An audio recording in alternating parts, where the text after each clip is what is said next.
2008 was a traumatic experience for homeowners, workers, and for economic theories that markets worked well. Literally millions of people lost their home.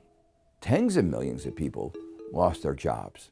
The regulators had such belief in the efficiency of the financial markets, in being good for the bankers, they will be good for all of our society. That too turned out to be wrong.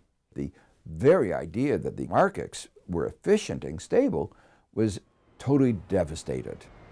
Before the crisis, scarce capital was allocated clearly to uses that were not good. Building shoddy homes in the middle of the Nevada desert that would shortly remain empty and be destroyed.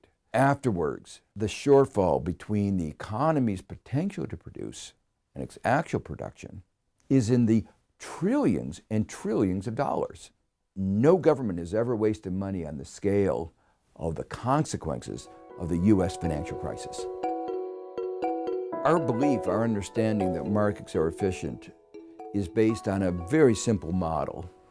Perfect competition, perfect information, a kind of rationality that people really think through the consequences of their actions. And another very important assumption is no externality. There is nothing that I do that has effects on others that is not already taken into account by the market. All of those assumptions were wrong and were proven wrong by the crisis. Economists usually begin by thinking about incentives. Did people have incentives to behave badly? And the answer is yes. What were those incentives? And why were there those incentives?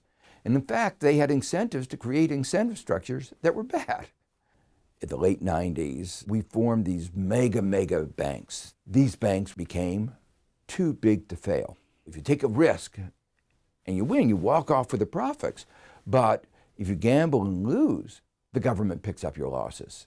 There is an innate incentive to undertake excessive risk. Exactly what they did.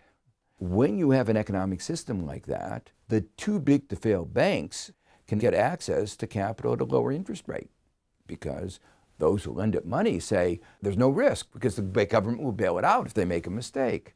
So the too big to fail banks get bigger and bigger. So the system has a dynamic instability to become even more distorted.